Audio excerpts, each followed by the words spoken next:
Hey guys, thanks for joining us for this 5th episode in Season 4 of Good Questions with Cameron Dole.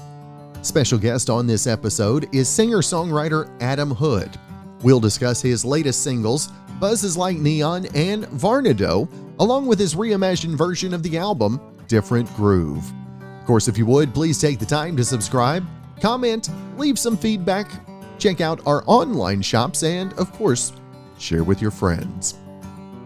Now, you have probably heard about an elaborate Halloween decoration that's so spooky someone thinks it's real and complains or even calls the police. But this is new. Firefighters in upstate New York were called to a house fire, and that's exactly what it looks like from outside. But it was just a very impressive Halloween stunt with fake flames lit up in the windows. Now, the fire department posted a video of it, and they're apparently cool with it remaining up. They said, to our surprise, this was an amazing Halloween decoration. This display will be up Friday and Saturday nights for the public's entertainment until the end of October.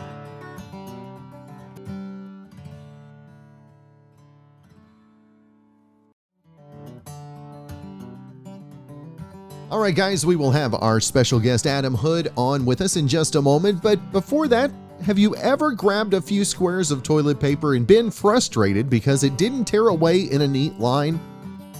Well, I have too, and apparently it's an issue that bothers a lot of other people. Now, Charmin says that they got a lot of complaints about toilet paper not tearing cleanly along the perforation, so they had their team look into it. Now, they figured out that the uneven tear was because the line was straight, but people were pulling from many different angles and directions. So the team started working on a redesign. It took them more than 5 years, but they just announced that the end result is ready. It's called smooth tear, and instead of a straight line, it's a wavy perforation. That means that each piece is no longer a square, which is a significant change. Now, the smooth tear will debut this month for their ultra soft rolls. It's unclear if they'll also change their other varieties or if other brands might follow suit as well. All right, guys, another very special guest, and I was excited as I was doing some research as we set up the interview. Got to work with one of my good buddies as I first came into country radio, Brent Cobb, on one of his previous albums. We're going to talk about a new rendition of an album, if you will, with Adam Hood today. And first off, Adam, it's a privilege to visit with you, man.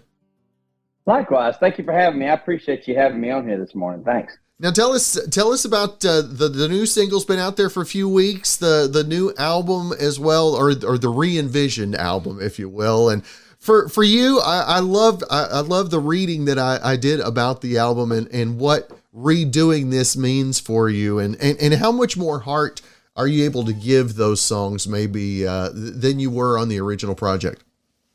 Man, I understand it was a bold move, and but to me, it like once we kind of got into the process of doing it, and once I sort of committed to it, and my wife and I spent a lot of time kind of prayerfully talking about it and trying to figure it out, because she had kind of mentioned this. You should redo this record, or just kind of rediscover it, or try it. And I tossed it off for a long time, and then when I got the opportunity, when I met Gordy Quist and the band The Heathens guys, I started talking to them about it, and everything just kind of fell into place, And so for as bold of a move as it was, it felt like a really natural progression from the conception of you should do this until the whole thing came out. You know what I mean? And so, in the actual, to answer your question, it was spectacular. I feel like, and especially because of the fact that the original project, that was the first time I'd ever been into the studio. I wasn't comfortable with my voice. I started taking voice lessons there. And so there was all these things that were so brand new to me. Even like the writing process, like writing for a project and stuff like that, like all of it was brand new to me. And, you're talking, some 20 odd years later, and living with these songs, and these songs kind of meaning as much as they have to people. Like, these were my first singles that I took out to Texas radio and to Americana and just to everything, like it was my introduction to really the kind of music world from a professional perspective. And so it was really great. And I mean, like I said, I've been living with these songs long enough to where I knew all the little cracks and corners that I wanted to change, and it wasn't a whole lot. There weren't a whole lot of changes that we necessarily made. I just feel like we just kind of, sanded off some rough edges and dialed it in really good. And I mean, it's the record I wanted to make. And for you, as you look back at the process then and how the process has changed over the years, how have you grown in studio? I mean, I'm sure you've been asked a lot about how your songwriting process has changed. How has your studio process changed? I mean, it's a confidence thing, really, to be honest with you. I mean, because at the end of the day, like, I mean, I don't sing any more correctly than I did. You know what I mean? It's all kind of, it's flat where it's flat, but at the same time, it's just the understanding of like the understanding of the delivery of the song, if you will, and then the just sort of knowing how to deliver it, knowing where to keep it quiet, knowing where to push, knowing kind of just, I mean, I've listened to my voice enough to know kind of the little nuances that I can bring to songs like that, and I mean, it comes out when I write it, but sometimes a song is, well, there's no sometimes, it's always, a song is kind of always bigger than you. And so you sort of have to figure out a way to, even though you are sort of the vessel that it comes through, you got to sort of put your own piece into it, and that sometimes that can be a challenge, and especially with some of these songs. Like I said, I've lived with these for a while, but they're different from the songs I write now, and a lot of it's because of the fact that like there was a lot more diversity in the stuff I was listening to, and I wasn't really writing as much then. Like I was writing more directly towards, like it was a song every 2 months as opposed to like a song a week, And how do you pace yourself in the writing process? Is it something that you sit yourself down, you have a set schedule that you do writing, or is it something more inspirational? You get an inspiration, you jot a little note down. I mean, how is the process for you? Man, I saw this quote that Rick Rubin said, and I'll paraphrase it. He said, you can't go into it and say I'm gonna write 3 songs today. You know what I mean? You just don't. We're not always fortunate enough to have the ability. You can do it, but at the same time, in order to sort of be able to express yourself creatively and to kind of create a piece of work. I mean, I can't. I'm just not lucky enough to be able to do it at will. You know what I mean? And so I have to, it's still a work in progress. I have to kind of learn to be open to ideas. And so when I do get those ideas, when, through conversation or something I hear on TV or a book or something like that, that's a song moments, you got to really make sure that there's all kinds of stuff in my notepads and my phone and stuff. And so I just try to write it down.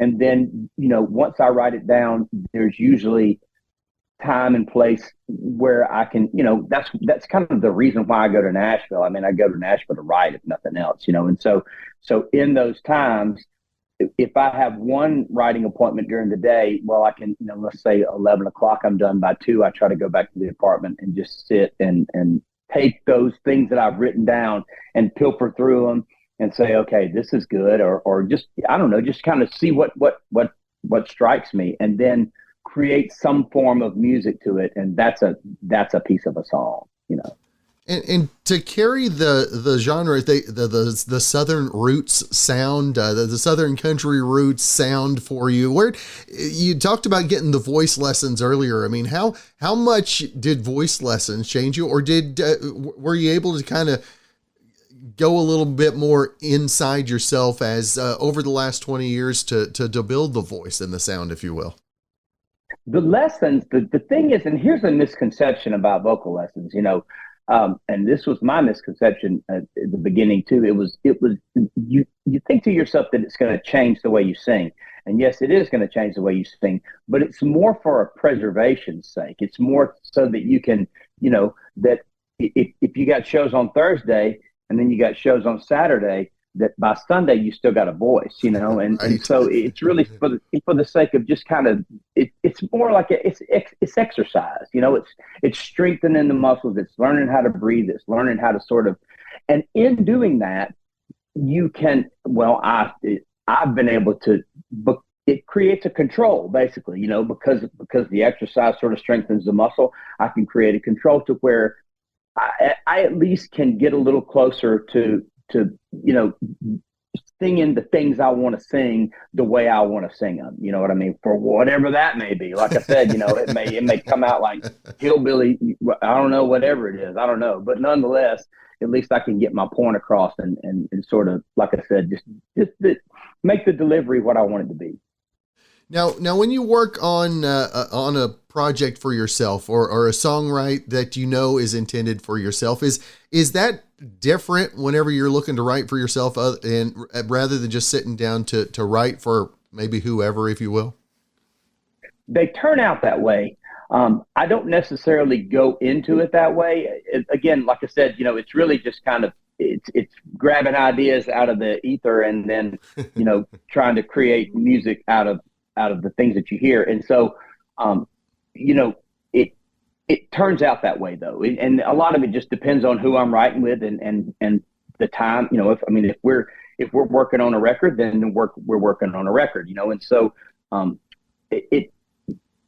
to answer your question, yes. I mean, it is, but it's never directed that way. Like, I mean, you always go in there with the intention of saying, well, okay, let's say I've been doing some writing with Cody Cannon from Whiskey Myers. I mean, those guys are making a record. Well, I've got a number of right scheduled with him. So we may, out of the stuff that we write, let's say he records one of them well, and we write 4 songs, then, there's 3 still there. I mean, are they appropriate for me? Are they appropriate for another Whiskey Myers record? Are they appropriate for something Brent's doing or something else? You know what I mean? So the intention is really just to finish the work. And yes, you go into it with the process, but it never starts out that way. Like I never have songs that I go, okay, this is really good for so-and-so, unless it's a female, you know what I mean? Like there's kind of, sort of, I hate to say gender specific, but I mean, if you're using he's instead of she's, you're probably going to write that song for a female. You know what I mean? So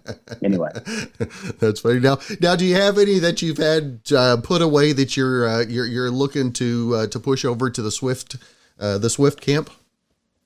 Oh man, I wish. I'm no good at pop music. That's the thing. And and the funny thing is, like, you listen to music like that, and granted, I don't know how directional her stuff is to pop music. It very much is.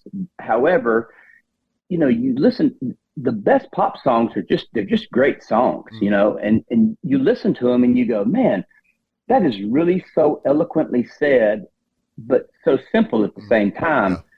And it's always I can do that moment until you try to sit down and do it. I mean, honestly, to tell you the truth, pop songs are hard to write and children's songs are more hard. Children's songs are more difficult to write than pop songs are. If you really think you're a good writer, try to write a children's song. Try to write a record of children's songs. You'll change your brand. Now, Adam, who are the songwriters out there that inspire you today? That are maybe taking some chances, doing some things that are maybe a little off the norm, if you will. I mean, Brent's doing great. I do 2 things. I continue to pull from the guys that I've always pulled from. I believe that masters are and forever will be masters. And then I've got good friends. I mean, Brent's a good buddy. Jason Eady is a great friend of mine. He and I do a lot of writing together. Channing Wilson is a really good buddy of mine. He and I do a lot of writing together.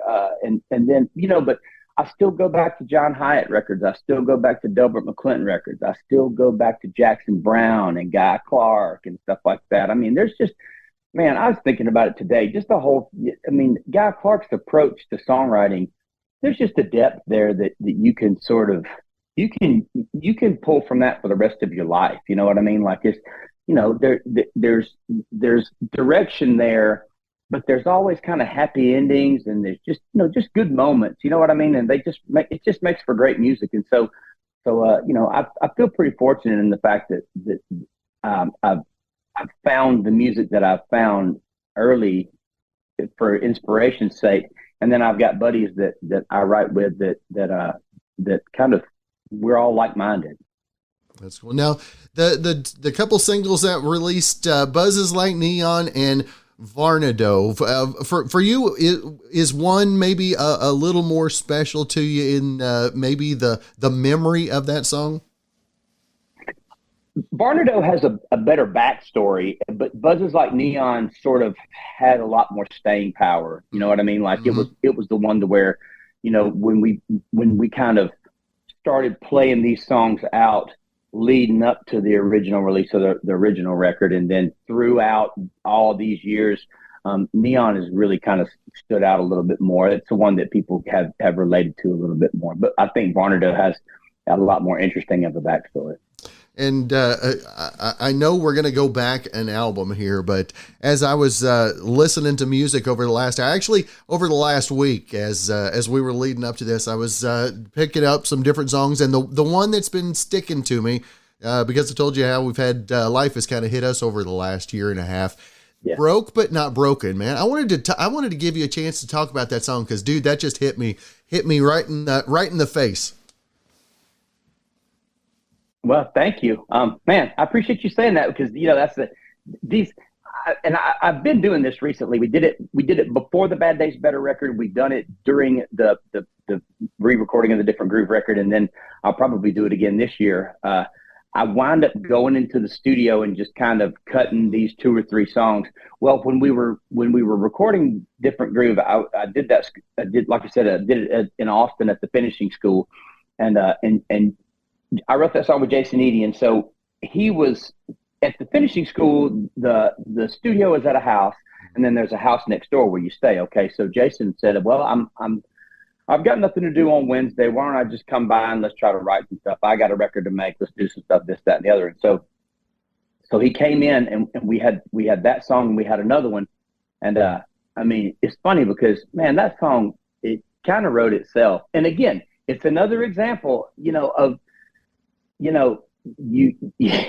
you think you know what you're doing, you know what I mean? And but then you finish that song, and man, he and I were just kind of sitting there listening to it, and there's just so many different ways to kind of spin that song, and I mean, and for it to say so little, it says so much. And listen, he and I, even with our heads together, we are not that smart, you know what I mean? Like, we are not clever enough. That song is bigger than us, but I'm really proud of it, and it suits Jason's style a little more than mine, but it shows kind of the similarity in our style. Like, even though it is more Jason's style than mine, I do have songs in that sort of, a little bit more lower key, a little bit more sort of, kind of lower melodic, slower kind of things. And so I'm proud of it. Yeah. And I appreciate the fact that you dig that song. Yeah. And, for you, we talk about how therapeutic music is, and that's how Broke But Not Broken. That's how it hit me. It was therapeutic. It's one of those that helped me. For you, whenever you need therapy music wise, what are some of your go-tos?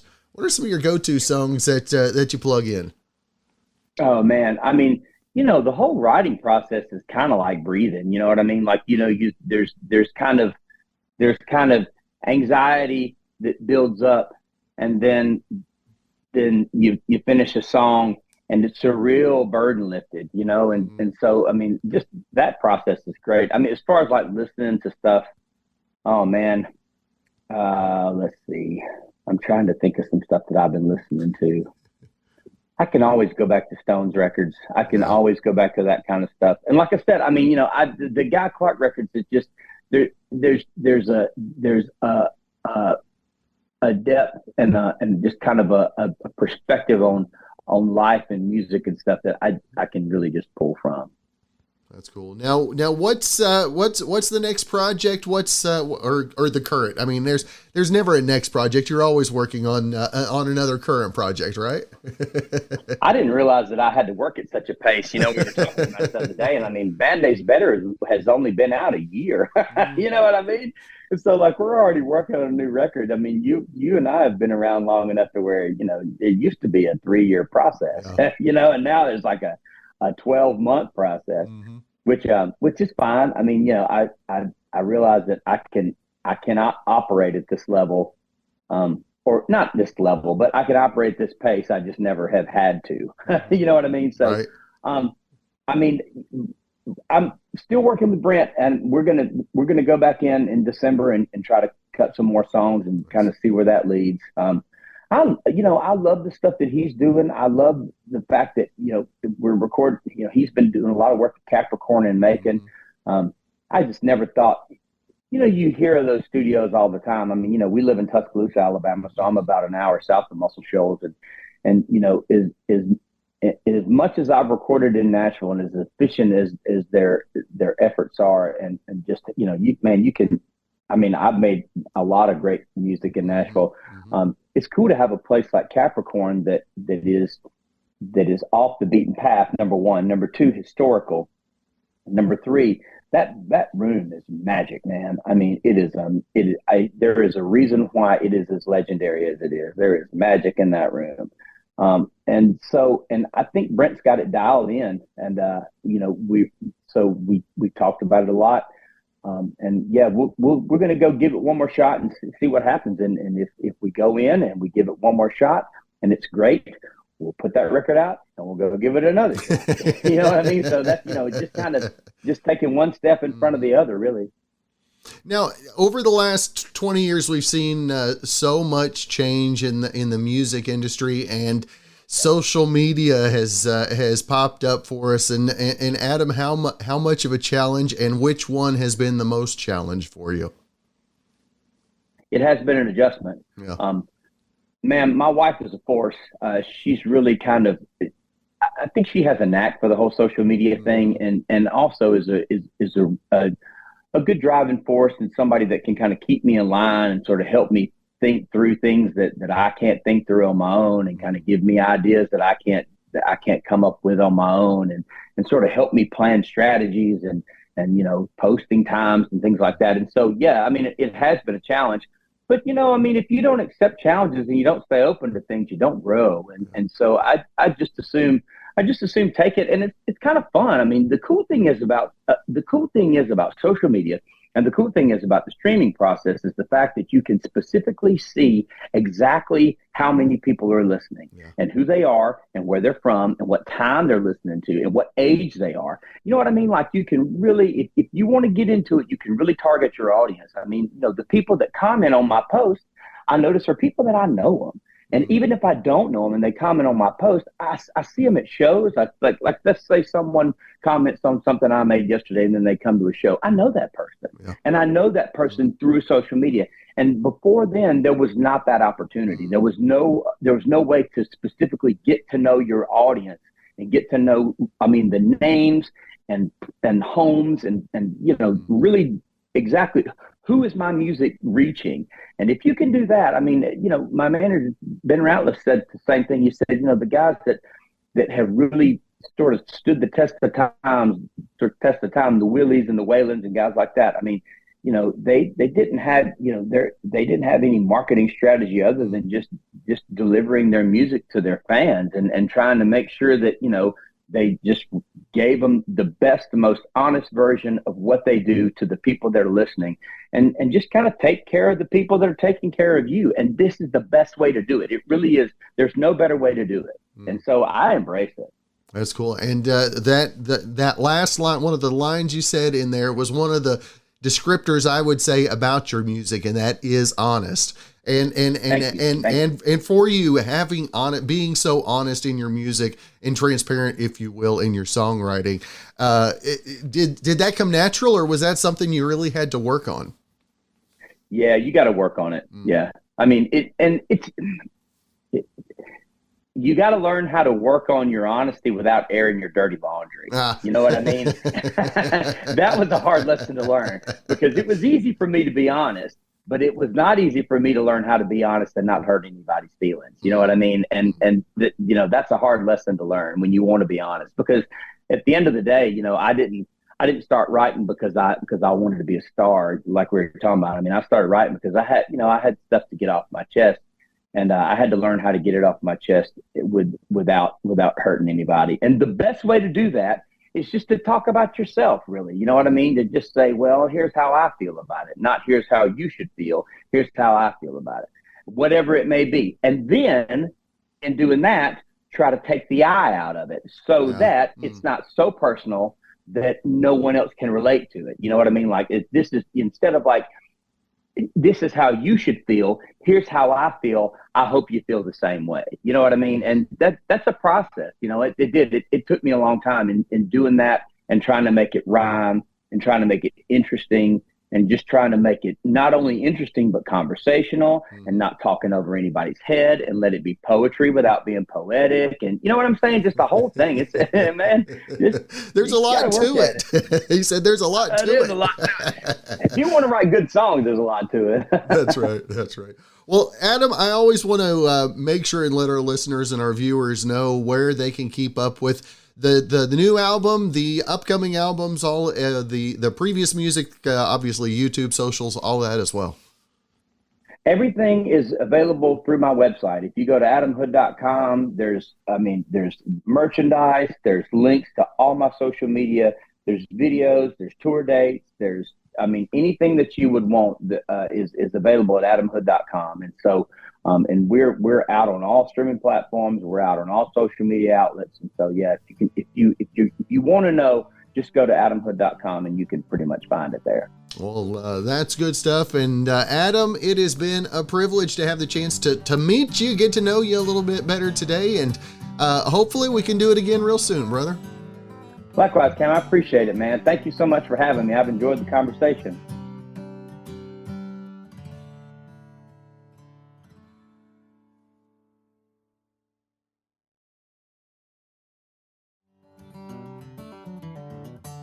Before we wrap up, got one last thing to share. Now, these questions are supposed to make you think. They aren't really meant to answer in a concrete way, but heck, let's do it anyway, right? Someone polled 10,000 Americans, asked them 3 philosophy questions that we've all heard before. Is a glass half full or half empty? If a tree falls and no one's there, does it make a sound? And which came first, the chicken or the egg? Now here's how people answered each one and see if you agree. Is a glass half full or half empty?